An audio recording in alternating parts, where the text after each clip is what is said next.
Political, entertainment, sports और हर तरह की न्यूज़ के लिए फेस न्यूज़ चैनल सब्सक्राइब करें और इंस्टेंट अपडेट्स के लिए बेल आइकन ज़रूर दबाएं। हेलो दर्शकों, आज हमारे साथ राजबाला सिंह जी, जो रानो के नाम से भी मशहूर हैं, वो हमारे साथ मौजूद हैं। प्रमुख समाज सेवी के रूप में पहचानी जाती हैं। तो उनके जीवन का जो समाज सेवा का जो क्षेत्र है और उससे जुड़े हुए कई सारे उनके फील्ड रहते हैं सोशल लाइफ के, तो उसी में हम इनसे बात करेंगे। और कुछ पार्टी से भी किसी से जुड़ी हैं, आम आदमी पार्टी से शायद इनका ताल्लुक है, तो उस सिलसिले में भी थोड़ा सा आज इनसे हम बात करेंगे।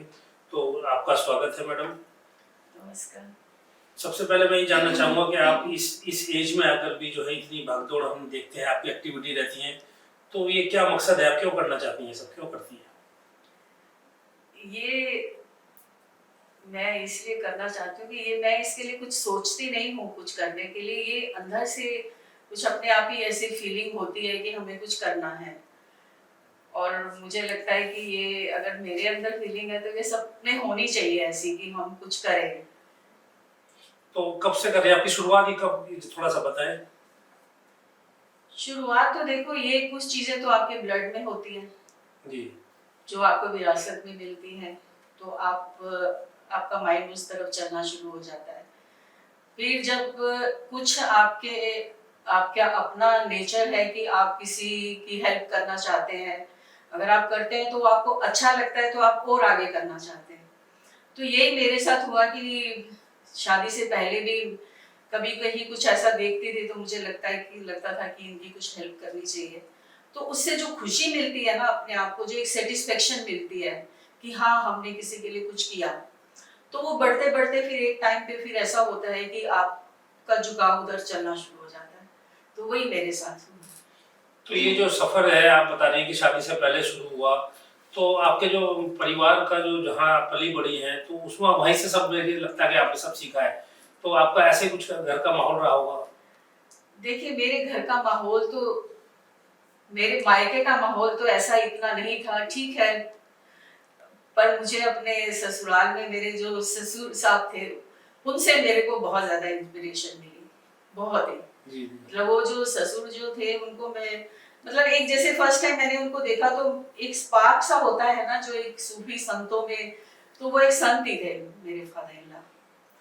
तो उनके साथ रह के, उनका जीवन देख के तो मैंने अपने आप को और ज्यादा चेंज कर लिया। तो किस किस तरह की सेवाएं आपकी रहती है समाज के प्रति?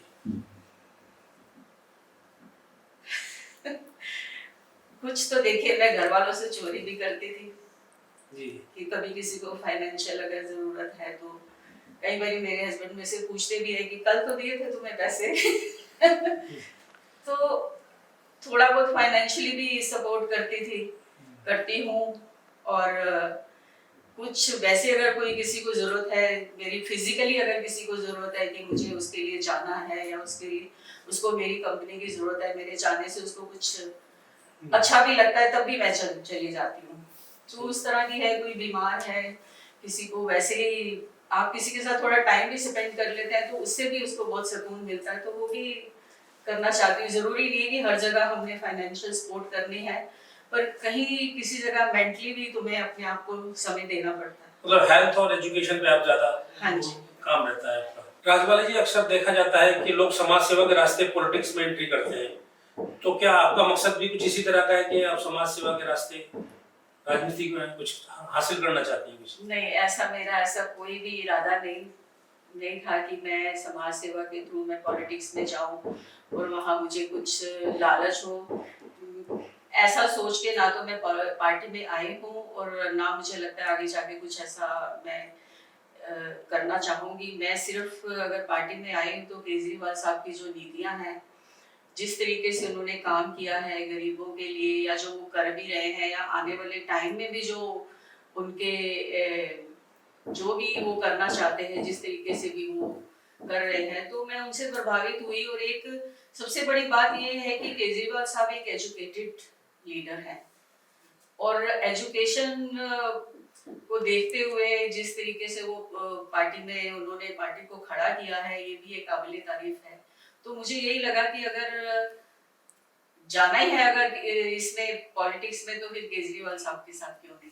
तो इसलिए मैंने, और मेरा पार्टी में कोई ऐसा मैं मुझे कुछ नहीं लेना पार्टी से, मुझे कोई लालच नहीं है, मैं कुछ अपने फायदे के लिए पार्टी में नहीं आई, मैं पार्टी में सिर्फ काम करने के लिए आई हूँ। मन की संतुष्टि के लिए सिर्फ मुझे ये है कि मैं जिस तरीके के वो काम कर रहे हैं, अगर मुझे वो रास्ता मिलता है इसके थ्रू भी किसी की हेल्प करने का, और वो मुझे लगता है कि हम मुझे मिल भी रहा है और मैं कर भी रही हूँ।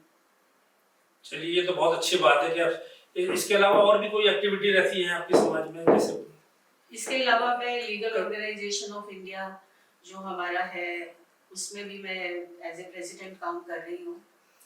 तो उसमें भी हमें मेरा जो रोल है यही है कि जैसे कोई नीडी है वो अफोर्ड नहीं कर सकता, अगर उसका कोई केस चल रहा है, कोई क्रिमिनल हो, कोई फैमिली वायलेंस का हो, किसी तरह का भी कोई हो, और वो वकील भी नहीं कर सकते, उनको कोई गाइड करने वाला नहीं है, तो ऐसी फैमिलीज को, ऐसी लेडीज को, कोई डाइवोर्स का केस चल रहा है तो हमें अगर पता लगता है, मुझे तो मैं खुद चली भी जाती हूँ, या जैसे लोगों को मालूम है तो वो हमें कांटेक्ट भी करते हैं, तो फिर हमारी जो नेशनल एडवोकेट है नीतू वर्मा, तो उनसे हम डिस्कस करते हैं, उनको बताते हैं, वो उनका केस भी लड़ती है।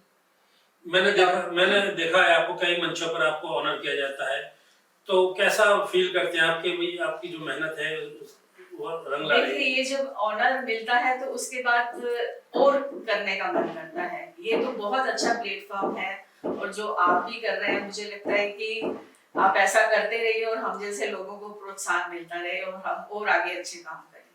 नहीं, ये तो बहुत अच्छा जवाब है आपका कि इसी तरह के जो लोग हैं, जो लोग समाज में काम कर रहे हैं, तो उनको अगर सम्मानित किया जाए खोज के, तो उसके उनका जो मनोबल बढ़ता है, तो वो समाज में और अच्छा काम करने की कोशिश करते हैं और एक नए नव भारत का एक निर्माण होता है। क्योंकि सरकार की जिम्मेदारी नहीं है सारी, खाली सारे काम सरकार नहीं कर सकती। सरकार के अलावा जो समाज के जो जिम्मेदार लोग हैं वो भी अगर अपनी जिम्मेदारी का निर्वाह करेंगे तो समाज के एक नए भारत का निर्माण होता है।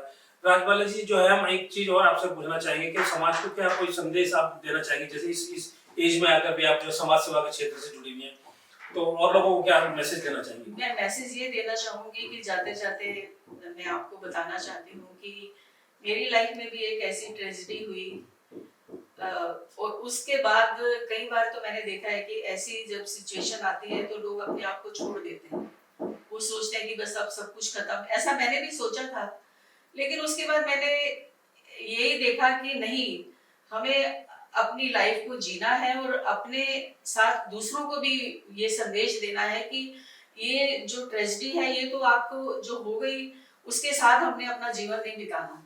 तो यही सोच के मैं घर से बाहर निकली, यही सोच के मैंने पार्टी ज्वाइन की, यही सोच के मैं लोगों की हेल्प कर रही हूँ। तो मुझे लगता है कि सबको इसी तरह से अपनी जीवन जीने का एक रास्ता बनाना चाहिए कि जिससे हम लोगों की भी हेल्प कर सकें, और सबसे बड़ी कि अपने आप को खुश रख सकें। समाज सेवा तो एक ऐसी चीज है कि जो आप लोगों को तो खुशी देते ही देते हैं, लेकिन सबसे ज्यादा खुशी आपको अपने आप को मिलती है। आप अभी अपनी बातों के दौरान बता रहे थे कुछ ट्रेजेडी, कुछ तो आप हमारे दर्शकों को बताना चाहिए, क्या ऐसी कौन सी ट्रेजेडी हुई जिसको लेकर आप जो है समाज को समर्पित हुए? सर, ऐसा है कि ट्रेजेडी मेरा यंग बेटा जो अचानक से दुनिया से चला गया, तो वो जो सिचुएशन हुई उसके बाद थोड़ा तो एक माँ के लिए बहुत बड़ा दुख की बात है, और मैंने सोचा कि नहीं, अब मुझे बाहर निकलना है, और अपने लिए तो जो मैं कर रही थी, लेकिन अब मैं उसको भी अपने माइंड में रख के क्या हुआ था उनके साथ? सर, कुछ नहीं हुआ, उनको तो सिर्फ बस ब्रेन हैमरेज। तो यंग एज रही हो तो उसमें वो आपको एक बड़ा कष्ट पहुंचा। He was hardly 30। 30 साल की उम्र में एक बेटे का अचानक से दुनिया से जाना, तो बस उस चीज ने थोड़ा तो तोड़ तो दिया ही, जिंदगी में अब कुछ रहा नहीं, तो इसीलिए लगता है कि नहीं, अब बस सेवा ही करनी है और कुछ नहीं। मगर आपने परिस्थितियों को संभालते हुए अपने आप को संभाला और समाज को संभाला, अपने आप को भी संभाला, अपनी डॉटर को भी संभाला।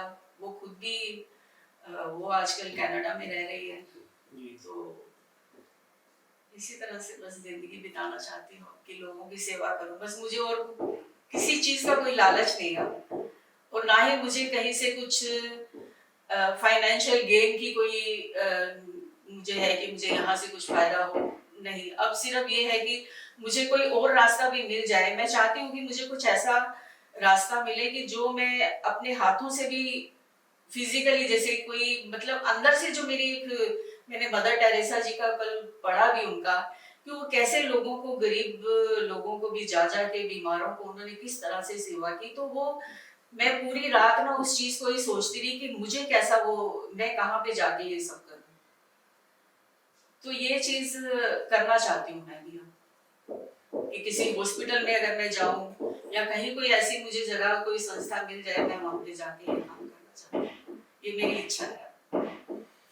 ये थी हमारे साथ राजबाला जी। इस तरह की जो पर्सनैलिटियां हैं वो समाज के लिए प्रेरणा का स्रोत बनती हैं। इस एज में भी आकर इतनी ट्रेजेडी होने के बावजूद आज भी वो निस्वार्थ समाज को समर्पित है।